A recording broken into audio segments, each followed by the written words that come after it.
guys, it's Jason. Welcome back to my channel. So today we're going to be talking about the stock market, and we're kind of going to do it on a beginner level. And before I get started, I really appreciate it if you hit that subscribe and that like button, and I hope everybody is doing fantastic today. So let's jump right into it. So what is the stock market? To keep it simple, the stock market is where people go to buy and sell equity position in companies and indexes. And what an index is, it's a fund composed of major companies put together, and some examples of those are the S&P 500, the Dow Jones Industrial Average, and the NASDAQ Composite. Some people prefer indexes over stocks just because it's a better way to diversify, and if a company goes bankrupt in that fund, it's not going to ruin your whole portfolio. As if you were just holding that company and it went bankrupt, you'd lose your whole portfolio. Let's go into what is a stock. So basically a stock is a small portion of a company, and when you buy a share, that's called owning stock. So say if you were to buy one share of Apple, you own stock in Apple. And you could technically walk around and say, I'm a partial owner of Apple, and feel like a boss, because technically you are a partial owner of Apple. Owning stock is essentially buying into a company at a set price when you buy it, and that price you buy it at determines your future gain or your future loss. So a little bit of stock market lingo. Once you get deeper into the stock market, you're going to start hearing some phrases, and the most common are bullish and bearish. So if you hear someone saying, oh, I'm really bullish on Tesla, or I'm really bullish on Amazon, that means they think the stock is going to go up. Now if someone says, oh, I'm really bearish on Apple, or I'm really bearish on Walmart, that means they think the stock is going to go down. And so bullish and bearish, it's pretty easy. Bullish goes up, bearish goes down. So now that we have the basics of what the stock market is, what a stock is, let's go into dividends. So what a dividend is basically when you buy into a stock, a company, well, not all companies offer it, but that's why you do your due diligence before, but most companies will show you what they offer in a dividend. It's called a yield, or a percent return. So for example, if you bought $1,000 worth of Apple stock and their dividend yield was 2.5%, every month or every quarter, depending on the stock, because different companies pay out their dividends in different times, and it's usually on a quarter basis. So every quarter, out of that $1,000, you'd get paid $25, and you'll have the option through what's called a DRIP campaign, where you can reinvest that $25 into buying back more stock, or you can keep that $25 every quarter as income and put it in your pocket. It's really up to you. However, reinvesting the dividend back into the stock greatly helps your portfolio grow, so I recommend doing that. Essentially what a dividend is since you are a partial owner of that company, when the company has a surplus or a profit, they will redistribute depending on your portion of ownership, or how many shares you own in the company. They will redistribute depending on that. So now you might be wondering, like, well, how do I even buy a stock? So in order to buy stock, you need to open up a brokerage account. And I'm going to throw up some pictures on the screen here of some brokerage accounts that I recommend. The first one would be TD Ameritrade. Second one's going to be E-Trade. And the third one's going to be Merrill Lynch. Now, if you don't have enough money, or you don't think you have enough money to buy full shares worth of stock, like Amazon is up to, I don't know, like $1,100, so just for one share. So if you don't want to put in that much money, but you want to buy Amazon, I recommend getting a brokerage account with some of these companies. And I'll throw some more pictures up on the screen. And all of these companies have mobile apps where you can download it on your phone and transfer money from your bank account into the brokerage account from your phone, and you can trade on your phone, which I think is a lot easier and a lot less headaches. And most of those apps are very user-friendly, so I would look into that. And these companies right here, you can do what's called fractional share investing. So you can buy portions of one share. So you can buy 0.2% of a share of Amazon. So you don't have to buy the whole thing. It's called fractional share investing. And these companies right here are the ones that offer it.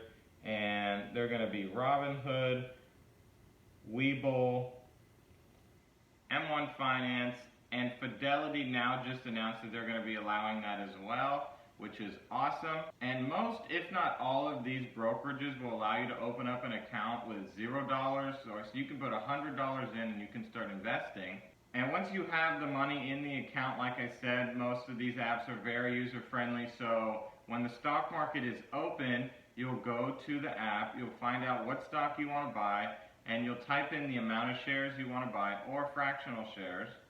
You'll hit send, and boom, now you own some stock. Now if you want to go sell that stock, you do the same thing. You hit the sell button, you put in the amount of shares you own, and you'd hit sell, and you would then sell your position and get your money back. Okay, so let's get into the type of investors. So there's basically two types of investors, and that's going to be the active investor and the passive investor. What I mean by the active investor is we usually call these people day traders, and they don't hold positions more than a day, a week, or a month out. You can either call them swing traders or day traders. Typically, they're not in it for the long run, and they're trying to capitalize on short-term movements. Now, a lot of people lose a lot of money doing this, but there are a few people who make a lot of money. So I would do your due diligence before you think you're going to become a day trader. However, passive investors are the ones who are constantly just putting in money every month into their portfolio, and they're reinvesting their dividends, and they're growing it over a long period of time, whether that be 10, 20, 30, 40 years. And usually these people end up on top because they're never pulling their money out, they're constantly reinvesting, and overall the market always goes up. Yes, there are time periods when the market goes down, like the time period we're in right now, but overall, if you consistently invest over time, you will do well, especially if you reinvest your dividend. So what happens if a stock that you own goes down?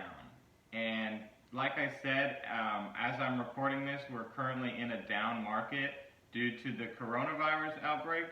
And I'm going to talk about a method called dollar cost averaging. If you own a stock and you know it's a really great company, and the only reason it's down is because the overall market sentiment is bearish. Like I said before, bearish means people think it's going to go down. And you don't want to sell this stock. That's okay. Over the lifetime of you owning stock, they're going to go up and down. Typically, it goes up for the long term. So when a stock goes down that you own that you like, you just buy more of that stock, and what it does is it brings your overall cost per share down, and that's called dollar cost averaging. So for example, if you own 10 shares of a stock at $100 and the stock price fell to $80 and you bought another 10 shares, your average price would then go from $100 down to $90. So now you own twice the amount of shares at a lower cost per share, and when the stock goes back up, you'll have double the position and a lower overall price, so your overall gain will be a lot higher. And that is essentially what dollar cost averaging is. If you own solid companies and you know that when they go down, it's only because of market sentiment and they have solid earnings, I would recommend buying more of that stock so you can have more of it and get your price per share lower. So some people might be asking, well, how long do I need to invest in the stock market? And that's a good question. Overall, the people who invest for the long term tend to do a lot better. The stock market isn't a get-rich-quick scheme. You might see a lot of ads pop up on your YouTube channels and stuff about, oh, day trader, oh my gosh, I made all this money from day trading. And yes, some people do, but the majority of those people are trying to sell you educational packages, so beware of that.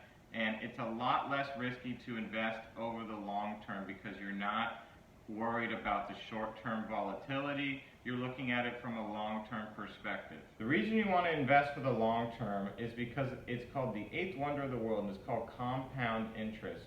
And I'm going to throw a picture up on the screen here that shows you if you just invest without reinvesting your dividends, and if you reinvest your dividends. And this helps speed up the compounding interest, and you can see the huge difference here. It's pretty incredible. So that's why I've been saying you need to reinvest your dividends. because it really, really helps your portfolio grow. So to sum it up, basically you can invest for however long as you want to. Now if you're in your 20s, I would recommend investing until you retire in your 60s.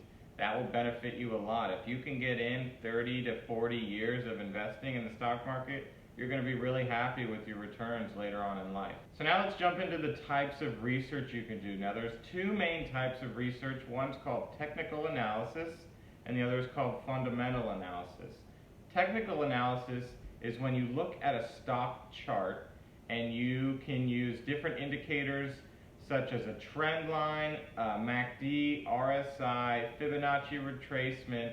Now these are all technical terms. I could make another video about this. That's how long it would take to explain these. So I recommend going and looking these up and messing around with stock charts to get a better feel for technical analysis. But in essence, technical analysis is looking at overall trends of the chart and trying to see where the stock is going to go next.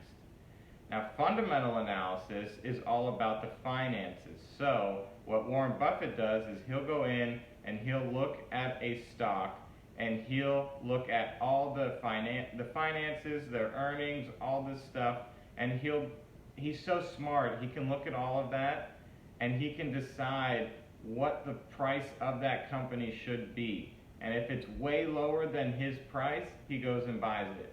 And that's fundamental analysis. Fundamental analysis is a skill. It takes a long time to learn. You have to be able to read all the financial statements. And I'm not saying it's not impossible, but you need to go out there and you need to research, read books, watch YouTube videos, and learn more about it. So now where would you go to find a company's financial statements? Now you can go to two places. You can go to Yahoo Finance or you can go to NASDAQ.com. There are more places, but I recommend going to those two. I'm going to pull up a picture of Yahoo Finance, and I'm going to pull up Apple, for example, and we're going to run through what these phrases mean on the left side. So the previous close is what the stock closed at. The open is what the stock opened at the market. The bid is where you're going to go and you're going to sell your shares, and the ask price is where you're going to be buying the shares at.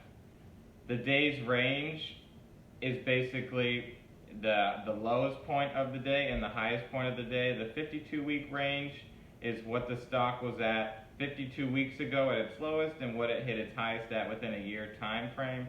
The volume is the amount of shares traded. The average volume is what its average trading is, so you can see the volume is down. The market cap is 1.173 trillion. And that's basically the amount of outstanding shares multiplied by the current stock price, and that gives you the value of the company if it were to be bought out. Now the beta is, if beta is above 1, that means the stock is a little more volatile, and if beta is below 1, that means the stock is less volatile. Now, if it's above 1, you have a higher chance of it going down drastically or up drastically.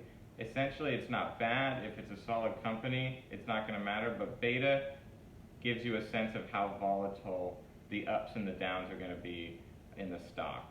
Now, the PE ratio and the EPS, I'm not going to get into that because it's a little more technical, and I would go and look those up on your own time.